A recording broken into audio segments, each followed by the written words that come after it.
introduce Dr. Heidi Gilchrist. She's a board-certified dermatopathologist and dermatologist.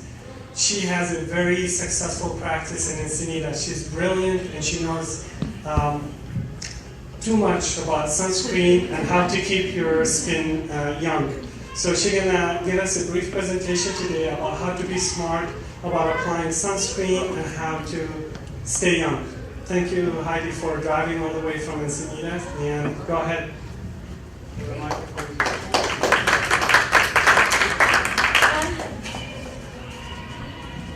Thank you, Dr. Packard, and thank you everyone for attending. So we're going to talk a little bit about sun and skin. If you guys have any questions, feel free to ask me as we go along. I'll get you to bring up the first slide if you don't mind. So maybe 100 years ago, maybe 120 years ago, this is what people wore when they went to the beach, right? So ladies especially, it wasn't fashionable to have a tan. Nobody wanted freckles on their skin. Nobody wanted hyperpigmentation, and everybody wanted their skin to be all the same color all over their body. So when ladies went to the beach, they covered up. You know, they wore these entire costumes to go in the ocean with. But if we go forward about 20 years, like 1920s, 1930s, I think things got a little shorter, right? So that the ladies were still more or less covered up by our standards, but you know, some arms showing, some legs showing, it became a little more fashionable to have some color. Who knows who this lady is? Yeah, you can cheat. It's on the slide. So, Coco Chanel was a fashion designer in the 19teens, 1920s in France, and founded one of the largest houses of fashion in France, still around today. And she kind of refused to go the usual route. She didn't want to wear a corset. She didn't want to wear long dresses, and she cut her hair off short. And she wore black a lot, and she decided that she was going to go out in the sun and not worry about it. She wasn't going to wear her large hat, and she had a tan, and she was one of the people who made it more fashionable to have a tan. It became a mark of someone who had the time and the leisure to go outside, to play games, to play soccer, to sit in the sun, to sit on the beach. Who knows who this lady is? This is a picture of her when she was really young. So you may not remember her when she was really young. This is Brigitte Bardot. So we're probably used to seeing her in her older years, but she was an actress in the 1950s, and she was the first one to wear a bikini in public. So before then, women still kind of more or less covered up. She popularized the bikini around the 1950s, and that then became our standard beach wear. And the idea was you go out, you get as bronze as possible, you get that great golden tan, it looks good, right, all over. The problem is, though, that when you get a tan, it means that your skin has got some radiation. So our sun has radiation in it, and our skin is evolved to protect us somewhat from that radiation, but not from excessive radiation. So there's light in the sun, visible light, and there's heat, but there's also UV radiation, so ultraviolet radiation. And scientists like to split that into three categories. So UVA, UVB, and UVC. And so UVC is mostly blocked by our ozone layer. As long as our ozone layer is healthy, we don't get too much UVC, which is good because UVC is great at causing skin cancer. UVB gets stopped by the first layer of your skin, so the epidermis, but those cells that stop the UVB, they pay a price. They pay a price because the UVB radiation damages their DNA. The UVA goes even deeper into the skin, so it goes into the second layer of skin, the dermis, and so it doesn't hit the cells and it doesn't cause skin cancer, but it hits the collagen in your skin. So the second layer of your skin, the dermis, has all the collagen in it, and that radiation basically kind of cooks your collagen. So your collagen's a protein, and just like when you cook a chicken breast on your stove, and that protein changes and it looks different, it kind of shrinks up and gets a different texture to it. The UV radiation actually kind of cooks the protein in your skin over time, many years. So this is actually what your skin looks like under the microscope. It's the same as the cartoon that we were just looking at. But in the dermis, the second layer, that's where all the collagen is. All these big pink bundles of protein or collagen protein, and then these cells up here, the epidermis, those are the cells that go back. Those are the cells that get their DNA damaged by the radiation and can turn into your skin cancer. That's a close-up. So this is where the dermis is, where all that collagen was, and this is where the epidermal cells are. And right at the bottom layer of your epidermis, you have some cells that have melanin. And melanin is your color. So who you are, depending on your age, your ethnicity, how much you've been in the sun, everybody has a different amount of melanin in their bottom cell layer. People who have more melanin look darker and they get less sun damage. The melanin acts like a little umbrella. So the melanin is actually right on top of the nucleus of the cell. It's a little umbrella. It sits right on top. It absorbs the radiation, and it keeps the radiation from going into the cell and making it damaged. So this is normal skin. That's the photo we looked at just a little while ago. It has nice, healthy, pink bundles of collagen, nice, good bundles that all kind of weave together and make nice, elastic skin. The one on the right side is someone whose skin has been damaged. So that's an older person. They've been in the sun more, and their collagen turns into kind of these blue lumps. They're not nice bundles anymore. They kind of turn into like this, almost like a blue jelly, like an area where everything is all cooked and kind of fused together. So now that I told you all about the science of what happens to your skin in the sun, I'll talk about how we're going to stay out of the radiation. So sun radiation is fine. I mean, you live on planet Earth and you're going to play outside and you're going to enjoy your life. You're going to get sun. But you can be smart about how much you're getting. So it depends on a lot of things. One of the first ones is that it depends on where the angle is of the sun to the Earth. So right at noon, when the sun is coming, the sun is at the top of the sky, it's coming right down on you. That's the most radiation, when those radiation waves are coming right at you. As opposed to maybe at sunrise or at sunset, when the sun is on either side of you, the radiation is coming in at a tangent, and it's not so damaging. You just don't get as many rays, sun rays, as you would at noon in the middle of the day. So this slide shows kind of throughout the day what we just said. In the morning and in the late afternoon, so 8 o'clock and 6 o'clock in the afternoon, not as much radiation, whereas in the middle of the day, between say like 10 to 4, that's kind of your hours of when there's the most radiation. It also depends on the season. So people who live right at the equator, right? So people who live in Costa Rica, they're right at the equator, they get the same amount of sun pretty much all the time. But if we live in the northern hemisphere, when it's winter, the sun is closer to the southern hemisphere, and in the northern hemisphere we get less light. So there's less UV radiation in the winter, as opposed to in the summer, the sun is closer to us. So in the summer, the sun is positioned differently, and we're getting stronger rays from the sun. So now the nice thing about being a dermatologist is that you can show all the really interesting photos, all the really scary and crazy skin stuff. So we're going to look at some pictures of things that are skin cancer, just so you know what it might look like. These are precancerous spots. So they're a little bit hard to see. Sometimes you can feel them more than you can see them. They feel like bumps. So these kind of rough areas, or there's maybe a little bit of white dead skin on them, and the area underneath is kind of pink. They're usually pretty flat, and if you look close up, they kind of have a pink background, sometimes a brown background, and there's an area of dry white skin usually on top. That's called an actinic keratosis. So that's there's no quiz, you don't have to remember that, but that's a precancer spot. So that's not skin cancer. There's the spot where the cells have had enough radiation that they're damaged. They're not growing quite right. The cells don't slough off the way that they're supposed to. And so they build up abnormally on the skin and form little hard, kind of crusty, crunchy bumps. They're pretty low risk. About 1 out of 100 turns into skin cancer. But, I see people every day with 50 of these on their skin. So, if 1 out of 100 turns into skin cancer, there's a pretty high rate of skin cancer here in California. This is actually a full-on skin cancer. It's called a basal cell cancer.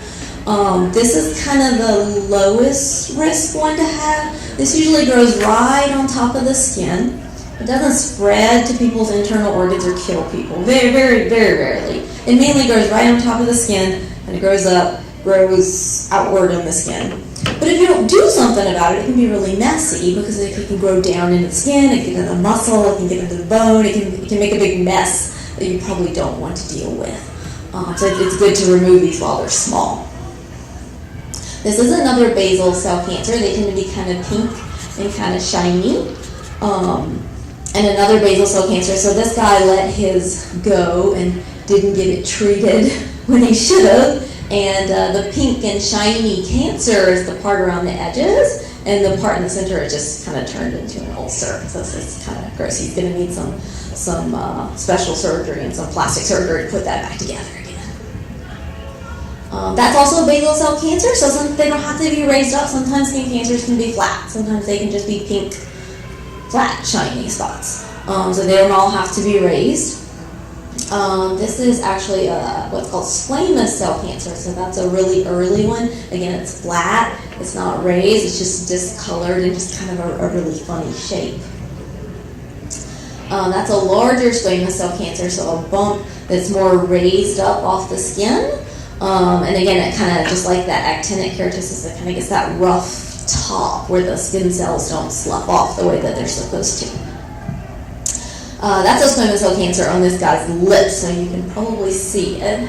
And this is more common than we would like it to be in California. This whole thing is the skin cancer here.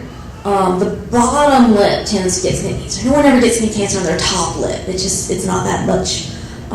It's not angled towards the radiation. But normally when the sun comes down, the radiation comes down, it hits the bottom lip, top of the head, right tops of the ears, tops of your shoulders. People get a lot of sun freckles on the tops of their shoulders. And in women especially, it tends to hit their chest because a lot of times women wear nice tops, nice V-neck tops, or maybe their bikini top, and so the chest is kind of exposed, and it's at that angle that the radiation hits it. That's another cancer that's somebody neglected, so this guy probably should have seen a doctor a little earlier. It's kind of taken over the back of his ear, but these can get pretty gnarly. Okay, so the cancer everyone does not want to have is melanoma. So when we talk about melanoma, we talk about the A, B, C, D. So we talk about it's asymmetric, so it's not symmetric side to side. So if you folded it in half like a book, one side wouldn't match the other. We talk about borders. So like if our normal mole, we like to have nice, round, even borders. Border nice all the way around. Melanoma, the border gets kind of fuzzy. You can't tell where it ends, can't tell where it starts, you can't tell where it stops. We talk about color. So for melanomas, for regular moles, we like them to be all in color. Or for melanomas, can sometimes be partly brown, maybe partly black, maybe pink, and maybe white. So things with multiple colors we start to worry about. And then D is diameter. So anything that's bigger than 6 millimeters in diameter. 6 millimeters is about the size of a pencil eraser. So the pink tip on the end of your pencil, anything larger than that we kind of look at. So asymmetry, borders, colors, and diameter. And that one in the photo there has them all. So it doesn't match side to side. The borders are not really smooth. It looks like it has more than one color, and it's hard for you to tell in the photo, but that's somebody's tummy, and it's definitely bigger than the pencil eraser. It's another melanoma. Again, it's following those same rules. It's not behaving itself, not looking very even. That is melanoma on a gentleman's face. So again, it's kind of that area that we worry about where the sun is hitting the most, the nose, the cheeks. When the sun comes down from the sky, those are areas that it's going to hit really well. Nose and cheeks and scalp, tops of ears and shoulders, chest, and bottom lips. You get melanoma in your nail, unfortunately, and that's always really sad, really messy, because a lot of times you just, in order to surgically remove it, you just kind of lose the tip of your finger. But any new streak, a dark streak that grows in a fingernail or toenail, is always kind of suspicious, and we really want to make sure we address that right away. If you let it go, it can get pretty gnarly, kind of take over the whole nail, take over the whole finger, and then people lose fingers over that. So it's not something you want to let go and not have it tended to. Okay, so now that I've scared everyone with all our photos of skin cancer, we can tell you how not to get skin cancer.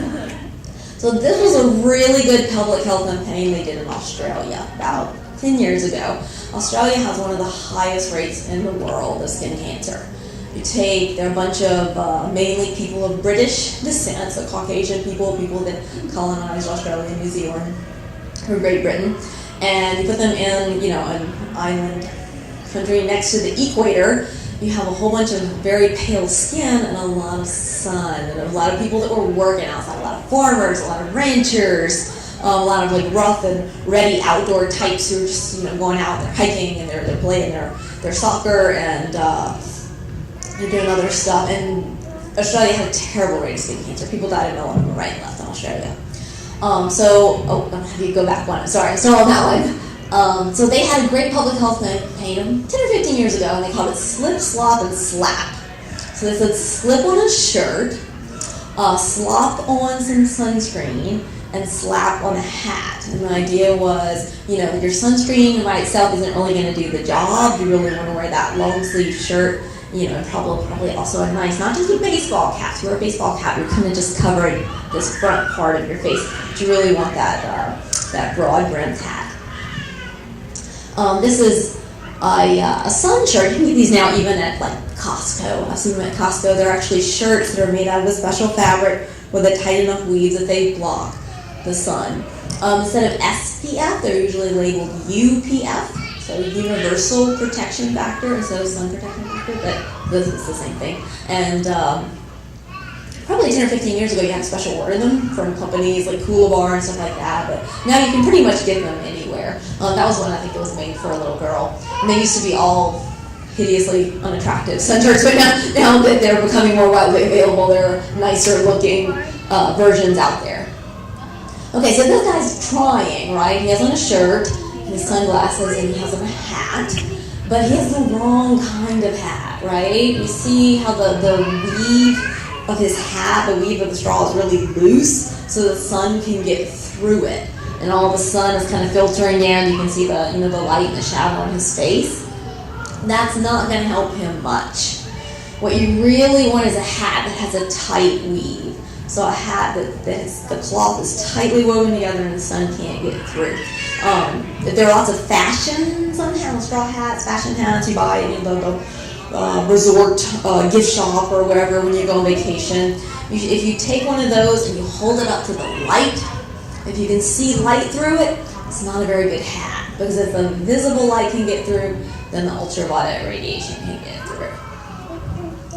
And then, of course, your third line of defense is the sunscreen. So we want to slip on the shirt, slap on the hat, and slap on the sunscreen. And this is just a reminder about our types of UV rays. So there's UVC, which is mostly blocked by our ozone layer.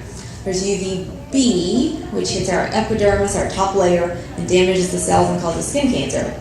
And there's UVA, which goes deeper into the skin, into the dermis, the second layer, and cooks the collagen fibers, and that's what makes you look older. So when you look for a sunscreen, you need to look for one that blocks all the kinds of UV. So there are all sorts of active ingredients in sunscreens. Lots and lots, and you look at the back of the sunscreen label, or there's a list as long as your leg.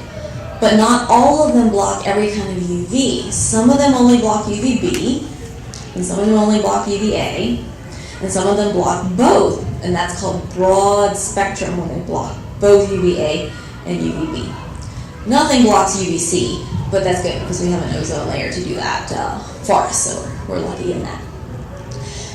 Usually people divide, or dermatologists divide sunscreens kind of into two categories, what they call chemical filters, so the ingredients in the sunscreen that are synthetic chemicals made in the lab to block the sun. We'll look at some of the names of some of those later.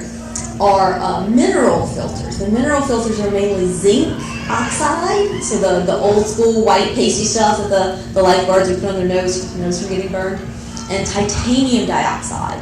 Those both tend to be kind of white, kind of pasty. So they're not the nice, clear, chemical sunscreens tend to rub in better. They tend to go on clear, not be too sticky, whereas the mineral blockers, the zinc and titanium, tend to be kind of a thicker layer of minerals. Now they've come a long way. I said probably in the last 10 years they've gotten to the point where they've gotten the particles of zinc oxide small enough that you can't see them. So you don't have that white look with the zinc, but you can still get the sun protection from the zinc. So again, this is the spectrum of where the UVB is and where the UVA is. And some sunscreens block UVB, and some sunscreens block the UVA. And only two of them, only our mineral blockers, our zinc and our titanium, only those two block both. So only those two are really the broad spectrum sunscreens. If a sunscreen has zinc or titanium as its active ingredient, it's broad spectrum, period. Otherwise, if it doesn't, and a lot of them don't, because again, those zinc and titanium tend to look kind of white and nobody likes it, so nobody wants to buy that sunscreen. So if you want to make a broad spectrum sunscreen without the zinc and titanium, you need a combination of molecules. So every other sunscreen that's labeled broad spectrum is going to use some combination of the chemical blockers, maybe a couple that block the UVB, maybe one that blocks the UVA. They'll put 3 or 4 of them together to kind of cover that whole spectrum. Some names of some of the chemical sunscreens, and the word chemical is kind of, especially where I'm from in Encinitas, it's kind of laden these days. Nobody wants any chemicals on their skin, right? That sounds really bad. We're using the term chemical more of a scientific description of something that's it's synthesized in a lab, just like vitamin D is synthesized in the lab, and you swallow your vitamin D capsule every day, but it's not doing anything bad to your body because it was made in a lab. So when we say chemical sunscreens, we just mean sunscreens that are sort of made in the lab, not the naturally occurring minerals that tend to be really white. Most of these you guys won't remember, and you don't need to remember, especially the ones in the first column. The 3 over in the second column are really your best ones. So Mixoryl got approved by our FDA in like 2006. And it's a really good blocker. It blocks a lot of UVA and UVB. It's not quite broad across the whole spectrum, but it is close. The problem with sunscreen in the US is that it's considered an over-the-counter drug. So all sunscreens are regulated as over-the-counter drugs in the US, just like Advil, just like Tylenol, just like Benadryl. They're considered a drug by the FDA. So any new sunscreen ingredient in the US has to be approved by the FDA. It has to go through the FDA process, and it takes a few $1 million, and somebody has to spend a decade sort of applying to the FDA and getting this thing approved. Whereas, lots of other things, supplements that you take, maybe you take an herbal supplement, maybe you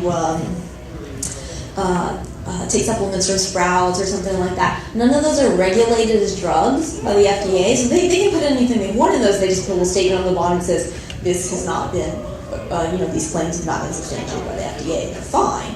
The sunscreen, any company that makes sunscreen can't do that because technically sunscreen is a drug in the US, and so any sunscreen ingredient has to be approved. Therefore, it's hard to get new sunscreen ingredients in the US because nobody's going to make tons and tons of money on sunscreen, and so companies don't always want to put the millions and millions of dollars into making a new type of sunscreen. Like, we got our Banana Boat, we got our Neutrogena, we got our, who needs a new sunscreen, to be on the market. And so a lot of blockers, the 3 on the right side column especially, are in European sunscreens and in sunscreens in Asia, but they're not available in sunscreens in the US because they're just not approved in the US just for reasons of economics and politics and the politics of what is a drug. Mixoryl actually did get approved here, and like I said, in 2006, about 10 years ago, but it's under patent, and it's only found in a certain branding of sunscreen made by L'Oreal, is the company that got it approved in the US. So it is a very good blocker. It's an excellent one if you can find it, but you're going to have to look for it in very certain sunscreens by L'Oreal because it's not going to be in your Banana Boat and it's not going to be in your Costco brand sunscreen. They can't. It's under patent by L'Oreal. The Tenosorb and the Euvanol are actually really good sunscreens, but we just don't have them available in the US. That being said, this is the age of the internet, and you can get anything on Amazon, and should you want to find a sunscreen with those last 2 ingredients in it, you probably could, and you would probably be shipped to you somewhere from in Europe or Asia. But it won't be a US product. Okay? Again, so as opposed to the chemical sunscreens, the physical sunscreens and the mineral sunscreens with your zinc and your titanium tend to look more white, more pasty.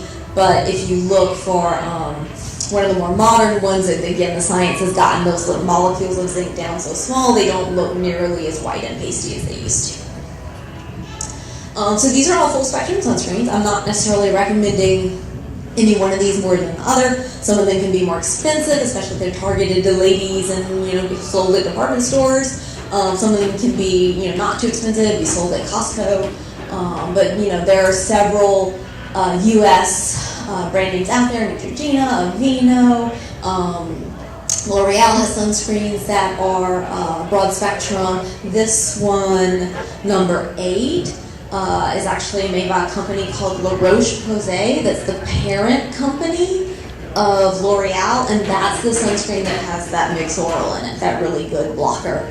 That's the European sunblock that got approved in the US. So what about the number, right? So everybody always comes in the office and they're like, somebody told me that I don't even need SPF 100, doesn't make any difference because, SPF 30 is enough. And theoretically, yes, right? So SPF 15 blocks 94% of UV. SPF 30 blocks 97%, which is really good. And after that, it's kind of a law of diminishing return. So you bump it up to 45, you're only blocking 1% more of UV. The way they do that test, though, it's really, really technical. They get volunteers with really white skin, and they take one side of their lower back, they put some sunscreen, and they take the other side and don't put anything. And they shine a sun lamp on them and they see how long it takes them to burn.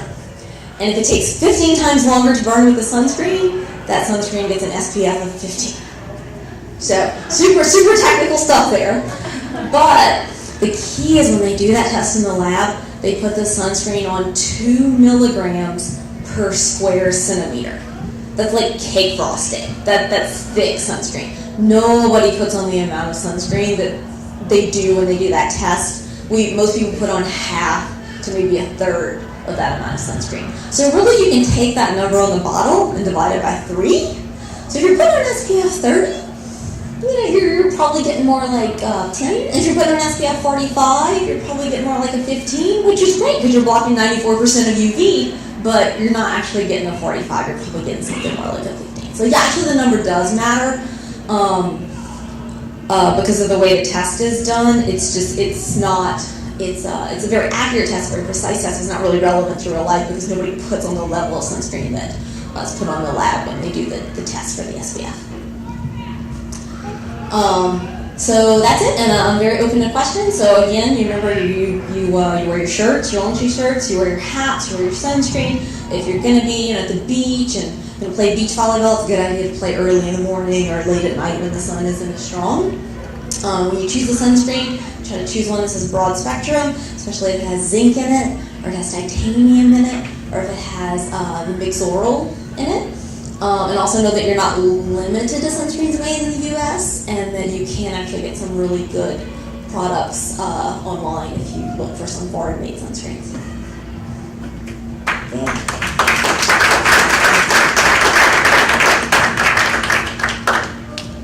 Yes, sir. I actually have a question. As you can tell, I have a lot of melanin in my skin. I've never worn sunscreen, and neither has anyone in my family.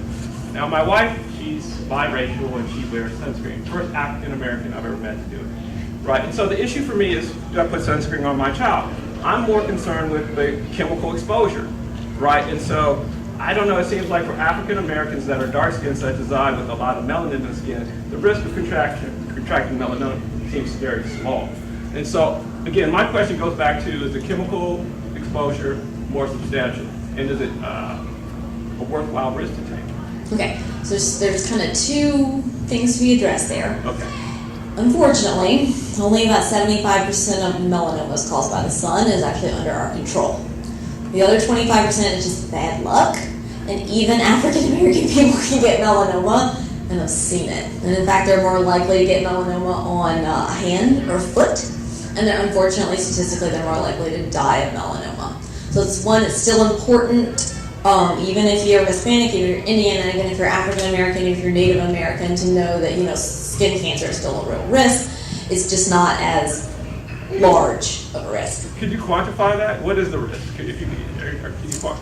I'd be making it up if I told you right now. I'm sure I knew that at one point, and I could probably look it up for you pretty easily.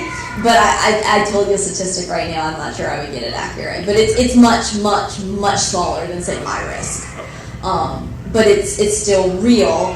I believe it was Heidi Gilchrist that died of melanoma on his foot. He didn't either didn't know it was there, he just didn't get it attended to, and he actually died of metastatic melanoma. So I guess the other part, is there any type of risk from the chemical exposure from the sunblast? Right. So that was the main drive of your question as well. We're putting all this stuff on our skin. How much of this are we absorbing across our skin, and then what happens to it? Does it get in our bloodstream? From our bloodstream, it goes to our liver. So our liver is responsible for detoxing all this stuff. If you can flip back for me, if you don't mind, with a list of sunscreen ingredients. This slide. So there are 2 ingredients that I choose to avoid. They're technically approved by the FDA. They're recognized as safe. But the benzene-derived ingredients, so avobenzone and oxybenzone, are benzene derivatives. They've been approved. They're considered safe. But they are benzene derivatives, and benzene, we know in the state of California, it's one of those things that gets labeled as, this can cause cancer. How much of it is really absorbed across your skin? The great studies have not been done. There were some studies done, and in them, the men in the studies seem to have none of this avobenzone and oxybenzone in their blood. Nothing. But men have thicker skin. Women and children in the studies, they actually did find the oxybenzone in the urine of the women and children.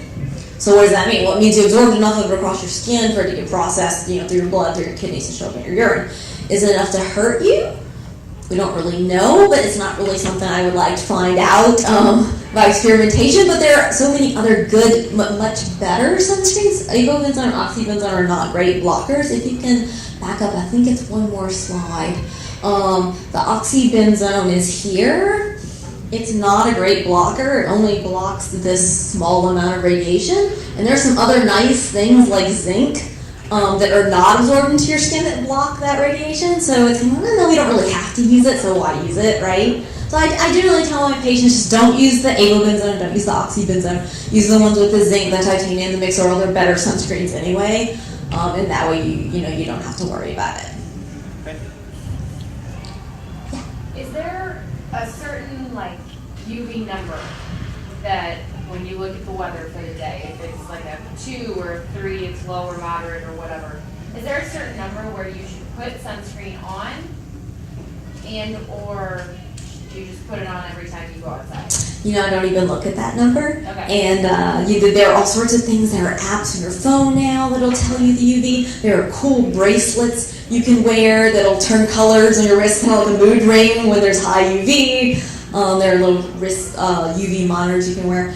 I ignore those. I wear sunscreen every single day. Summer, winter, rain, shine. Because UV is not the same as light, and it's not the same as heat. UV radiation is invisible. We can't feel it. It's kind of like microwaves or radio waves. It's a kind of radiation that we can't see or feel or even detect. So even on a winter day, you can get some UV. So when I brush my teeth in the morning, I put my sunscreen on. It's just something I'm in the habit of doing. And how often do you reapply, if you're out, let's say at the beach or the pool, or you're out substantially? If I'm out substantially, at least every 2 hours. If I'm really I know, I'm hiking in Hawaii and it's just pouring, it's noon and the sun is just pouring down, I probably will put it on every hour just to be sure. Because people think they still have sunscreen on, right? They're like, well, I still have sunscreen on. And the lotion is still there, but the actual ingredient in the sunscreen kind of gets used up by the sun, so you think you still have some on, but it's not actually really there after a couple hours. So if it's really just you're in Hawaii, you're in Costa Rica, you're going hiking, you're in the pool, probably once an hour, and all the studies, they say, every 2 hours if you're really actively exposed. On any normal given day, if you're just running around, running your errands, so like every 6 hours is probably good. So if you put it on in the morning when you brush your teeth, and then you went out and ran some errands, you should probably reapply it at lunchtime before you drive home from work and, at 5 o'clock in the afternoon sun. So. Spray versus cream. Okay. I don't like the sprays for a couple of reasons.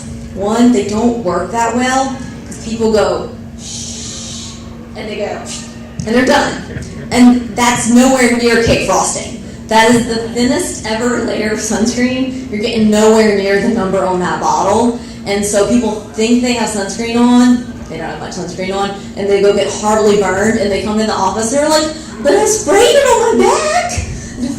But you didn't get anywhere close to 2 milligrams per centimeter squared. It's not. It's the thinnest little layer ever. And then 2, there's some concern about the spray. Sunscreen, I'm fine with it on my skin. I don't really want it in my lungs. And a lot of people tend to spray their kids because the kids are active, for moving, they want to go, they want to go to the beach, they're ready to swim, and you're kind of holding on with one hand, and Johnny's like running off, and you're like, wait, spray him, right? And so you're not getting very much on him. And 2, every time he breathes, he's sucking that in. I don't really think I need a coat of sunscreen on the inside of my lungs or on Johnny's lungs. And we don't know what that might do, so I don't recommend that people use the spray because I just don't want them to inhale it.